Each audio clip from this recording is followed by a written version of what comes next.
The baby's cries cut through the silence of the mansion like a siren, a sharp sound of helplessness that had been echoing through the marble corridors for over 3 hours. Downstairs, Maria Gonzalez, a 25-year-old housekeeper, wiped the same square foot of floor for the 4th time, her heart heavy. That incessant crying stirred a recent deep wound within her. Upstairs, little Isabella and Sofia, twins of only 3 months, cried non-stop. The nanny hired at a premium was nowhere to be found.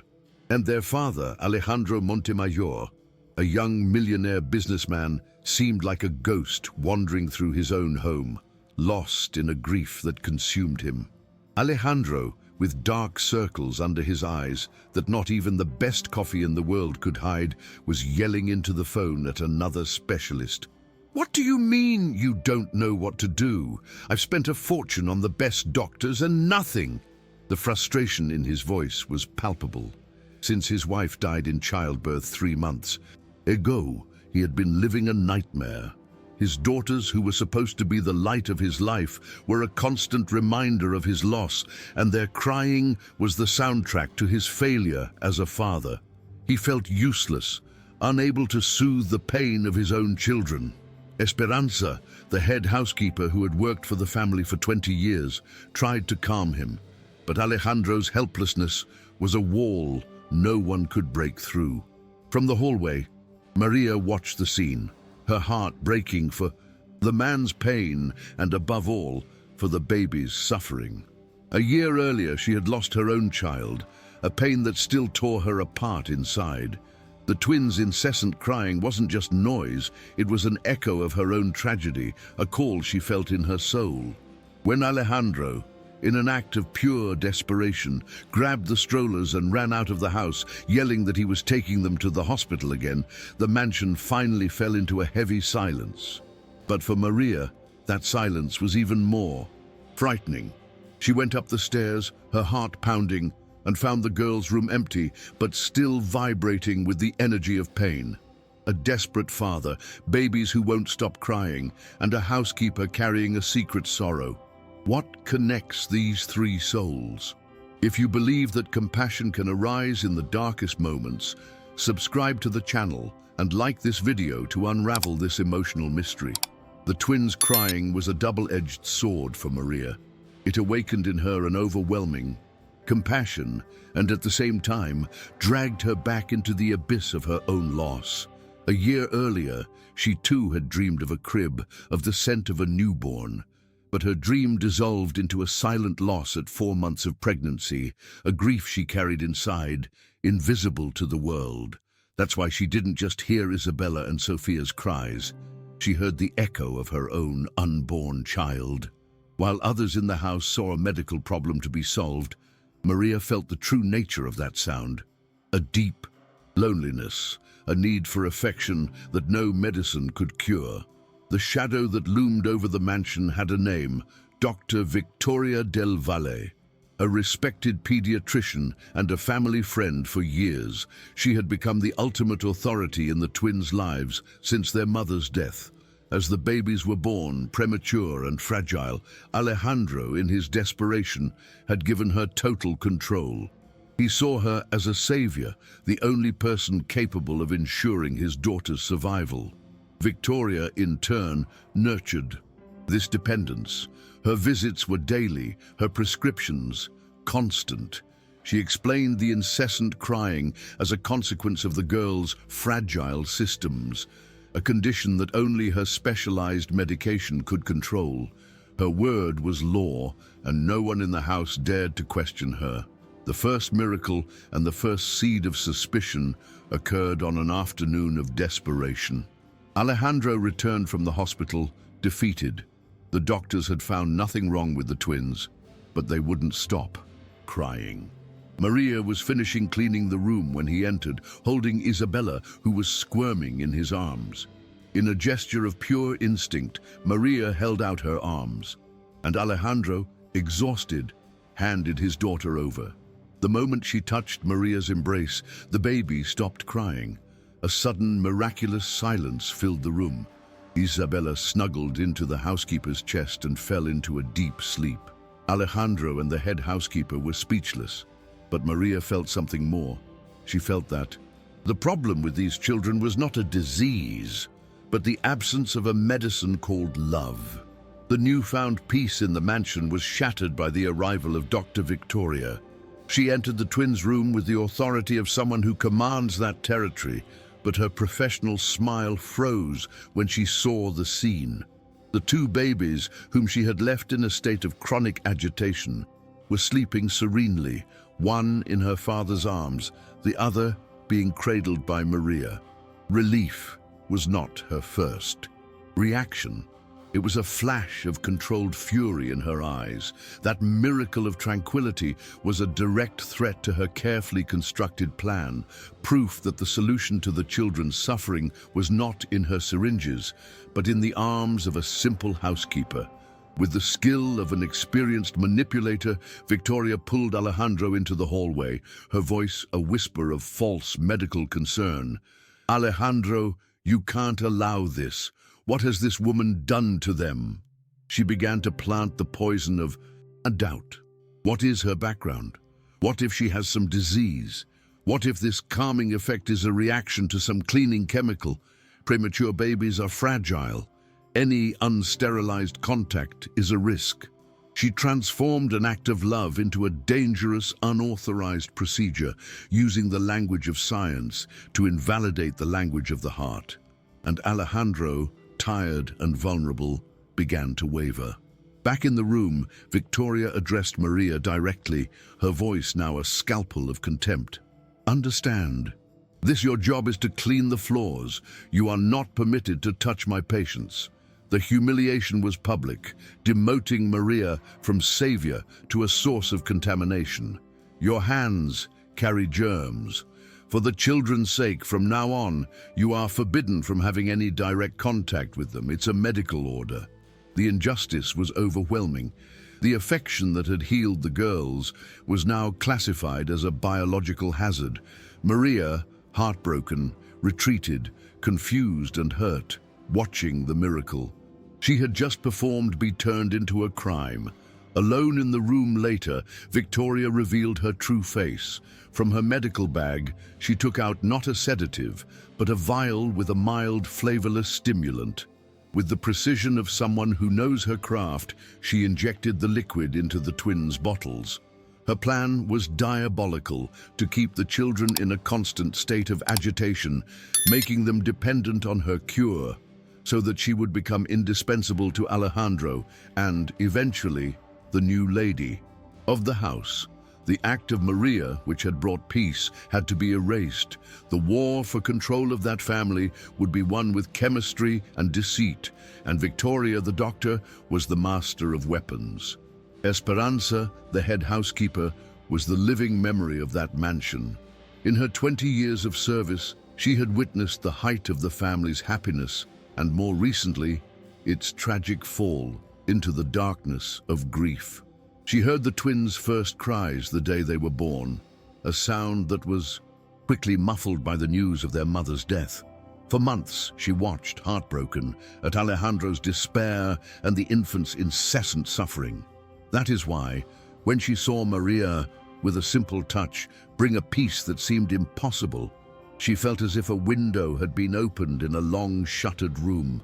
That brief moment of silence and calm was the first breath of hope she had felt in months. But Esperanza's hope was quickly replaced by a nagging suspicion. A woman of habit and keen observation, she noted everything in a small, worn-out notebook, and her entries began to reveal a disturbing pattern. She noticed that Dr. Victoria always arrived in the morning, and that, invariably, an hour after the medication was administered, the twins' desperate crying would start again, more intense than before. Maria's arrival had brought peace. The doctor's intervention seemed to bring back the chaos. The logic was simple, but the conclusion terrifying. The medicine meant to calm. The children seemed to be doing the exact opposite, and the doctor was the only one who didn't seem surprised by it. The respect she felt for Dr. Victoria's authority began to transform into distrust. She saw the way the doctor belittled Maria, the contempt in her gaze, the cruelty in her prohibitions, and she also saw the purity in Maria's affection, the genuine love the young housekeeper felt for the babies. She decided then to become a silent ally. In whispered conversations in the kitchen, she shared her notes with Maria, validating the suspicions the young woman was afraid to admit. The housekeeper, with her years of wisdom, and the cleaner, with her maternal intuition, formed a secret alliance. They didn't yet know the extent of the evil they were facing, but they knew they needed to protect those children from the woman who was supposed to be healing them. Maria's suspicion needed proof. The opportunity came unexpectedly while she was cleaning the trash from the nursery's bathroom. Hidden under cotton balls, she found a vial of the natural infant calmative that Dr. Victoria supposedly administered. But the vial wasn't empty. It was full, with the seal broken by a needle. Why would a doctor throw away a full vial of expensive medicine? She showed the discovery to Esperanza, and the conclusion was inevitable and frightening. Victoria wasn't using the calmative. She was replacing the contents and discarding the original vials to cover her tracks. What, then, was she giving to the children? The two women, united by suspicion and the need to protect the babies, devised a risky plan. The next morning, when the doctor arrived, Esperanza would call her to the kitchen with the excuse of an urgent problem with the menu, a long enough distraction. In the meantime, Maria would sneak into the nursery, where Victoria always left her medical bag, and use a clean syringe to collect a small sample of the liquid being administered. The risk was enormous. If discovered, they would be fired and humiliated, their words against those of a respected doctor. But silence, they knew, would make them accomplices in the suffering of those innocent children. What they didn't know was that Alejandro himself was beginning to doubt. After another hellish night, he decided, on an impulse of desperation, not to give his daughters the morning dose of medicine left by Victoria. And the miracle happened. In less than an hour, the twins calmed down and fell asleep. When the doctor called to check on them, Alejandro lied for the first time.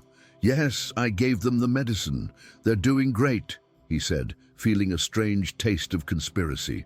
The evidence of his own eyes was beginning to outweigh the doctor's authority. He didn't understand what was happening, but the seed of distrust planted by Maria was finally beginning to sprout in his mind. The plan worked with tense precision. While Esperanza distracted Victoria in the kitchen, Maria got the sample. That afternoon, she took it to a pharmacist friend who agreed to do a simple analysis. The call with the results came that evening, and the voice on the other end was grim. "Maria, this isn't a sedative. It's the opposite. It's a mild stimulant, a diluted amphetamine." The truth was monstrous. Victoria wasn't just failing to heal the twins. She was deliberately poisoning them, causing the agitation and crying to create the illusion of an illness that only she could treat. The micro-climax of the discovery brought no relief, only the horror of the true extent of the evil that inhabited that house. The truth is monstrous, and the danger is real. With proof in hand, how will they unmask the villain? If you've ever had to fight for a truth that no one else believed, share your story in the comments and subscribe to the channel for the final confrontation. With the pharmacist's analysis confirming the unthinkable, Maria and Esperanza knew they had to act carefully. Such a monstrous accusation against a respected doctor coming from two housekeepers would be easily dismissed as madness or slander. They needed Alejandro to see the truth with his own eyes. That night, with a courage she didn't know she possessed, Maria confronted him not with an accusation, but with a proposal. "Mr. Montemayor, we have a terrible suspicion. Tomorrow help us run a test. In the morning we won't give them the medicine. In the afternoon, after the doctor administers it, we'll compare the reaction." Alejandro, already tormented by his own doubts, agreed. He had become a conspirator in his own home. The next day was a torture of suspense. In the morning, without Victoria's poison, the twins were perfectly normal babies. They played, they smiled, they slept peacefully. Alejandro watched, his heart torn between the relief of seeing his daughters well and the growing terror of the approaching truth. At 2:30 in the afternoon, Dr. Victoria arrived, confident. She administered the afternoon dose and left, promising that the girls would be very calm. And then they waited. Exactly 1 hour later, like a macabre clockwork, the crying began. It wasn't a baby's cry, but a sharp, unnatural scream of discomfort and agitation. The experiment had been a terrible success. The proof was undeniable and audible. A cold, primal fury took hold of Alejandro. "She's poisoning my daughters," he whispered, the sentence laden with a pain and anger he hadn't felt since his wife's death. The woman he had trusted with his daughters' lives was the source of their suffering. His first action was to call another pediatrician, a doctor he trusted, and demand an emergency house call to collect blood samples. While on the phone, Maria looked out the window and saw a shadow in the garden. "Mr. Alejandro, she's out there, watching." The revelation that Victoria was spying, awaiting the effects of her poison, was the final proof of her calculated monstrosity. The final plan was drawn up. In minutes, knowing Victoria was nearby, Alejandro called her, his voice a pit of staged panic. "Victoria, they're worse than ever. For God's sake, come back here." Believing her plan had worked, that Alejandro was finally at the point of desperation she desired, the doctor fell into the trap. She rushed back to the mansion, ready to play the savior. But upon entering, she didn't find a desperate father. She found Alejandro, the new doctor, and 2 police officers waiting for her. "Dr. Dell." "Vale," the new doctor said. "Can you explain to us why we found amphetamines in these children's blood?" Victoria froze, her world of lies collapsing around her. Cornered by the evidence, Victoria crumbled. The confession poured out, not of remorse, but of a sick, possessive love. "I did it for you, Alejandro," she cried. "I've loved you since your wife died. I just wanted you to need me, to see me the way I see you." The words landed in the room like a grotesque absurdity. She didn't see the monstrosity of her actions. She only saw the twisted logic of her passion. To make herself indispensable, she made the children she was supposed to protect sick. Love, in her mind, had become a justification for cruelty, and the revelation of her motive was, in a way, even more terrifying than the crime itself. Justice, when it came, was swift and merciless. As Victoria was handcuffed and led away, still screaming Alejandro's name, he felt only disgust and a cold pity. The woman he had admired, as a doctor and a friend, was a criminal, a pathetic figure destroyed by her own obsession. With her out of the picture, a new, urgent mission took hold of Alejandro, to right the wrong he had committed. He rushed to the police station, driven by the need to free the innocent woman he had condemned. He had to fix the injustice that his weakness and fear had allowed, knowing that a simple apology would not be enough to erase the damage he had caused. Maria's exit from the police station was not a happy reunion. She looked at him, not with relief, but with the weariness of someone who had visited hell. Victoria confessed everything. "You were right," Alejandro said, guilt weighing down his voice. Maria let out a bitter, joyless laugh. "I was always right. But you chose to believe her, your friends, everyone but me."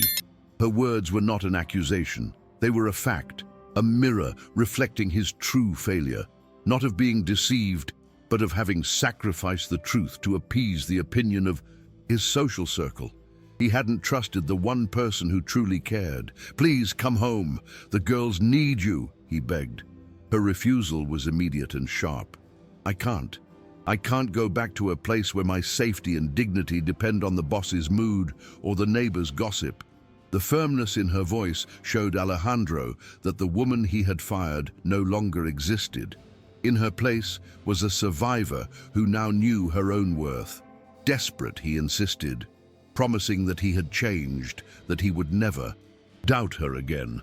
She stared at him, seeing the sincerity in his suffering, and finally relented, but not without setting her own rules, the rules of someone who was no longer willing to be a victim. The new contract established by Maria was not about money, but about respect. I'll come back to care for the girls, but not as a live-in employee. I'll come during the day and go home at night. She was drawing a boundary, protecting herself. And you, she continued, will learn to be a father. You will be present. You will learn to trust your own heart. And the final, most important condition, you will have to earn back my trust from scratch every single day. Alejandro accepted every term without hesitation. He understood that this was not a negotiation, but his one and only chance at redemption, the beginning of rebuilding his family on a new, fragile foundation of respect. The months that followed were a delicate dance of reconstruction. The mansion, once a stage for pain, became a laboratory of trust. The twins flourished under Maria's care, transforming into healthy, smiling babies. Alejandro kept his promise. He came home earlier, learned to give baths, to change diapers, to simply be present. He tried to get closer to Maria, but she maintained a professional distance, a wall of caution he knew he deserved. He wasn't just earning back the trust of his daughter's caregiver. He was, with patience and humility, trying to earn the respect of the woman he was. Without knowing it, beginning to admire deeply. The wall finally crumbled on a rainy night. Alejandro found Maria on the veranda, looking at a small photo she always carried. For the first time, she spoke of Miguel, the son she had lost. She shared her pain, her broken dreams, the story behind the strong woman he saw every day. And by sharing her vulnerability, she opened a door. Alejandro, in turn, spoke of Valentina, of his own guilt and his loneliness. In that exchange of sorrows, they ceased to be boss and employee. They were just two wounded souls, finding comfort and understanding in each other. The bridge between them was not built with joy, but with the honest sharing of their scars. A year later, in the garden of the same mansion, a small party celebrated the twins' first birthday. The house was full of life. Amidst the laughter of the girls, who were now running across the lawn, Alejandro approached Maria. "I no longer want to be just a partner in raising our daughters," he said, his voice sincere. "I want to be your partner in life." The girls ran to them, hugging their legs and shouting, "Mommy, Daddy!" For them, the family had been a reality for a long time. With tears of joy, Maria accepted his marriage proposal, not as the end of a story of pain, but as the true beginning of her journey to happiness. The story of that family was not a fairy tale, but a lesson in the resilience of the human heart. It began with the pain of loss and was almost destroyed by the poison of prejudice and fear. But an act of pure compassion, a gesture of maternal love that defied all rules, became the catalyst for the healing of 3 lives. For they learned that a family is not something you inherit or own, but something you build day after day with the bricks of trust and the mortar of forgiveness, and that sometimes a heart must be completely broken so that it can open up and truly love. A journey of pain, forgiveness, and new beginnings. If the story of Alejandro, Maria, and the twins has touched your heart, subscribe, like, and comment where you're watching from. Let's celebrate the power of love to heal the deepest wounds.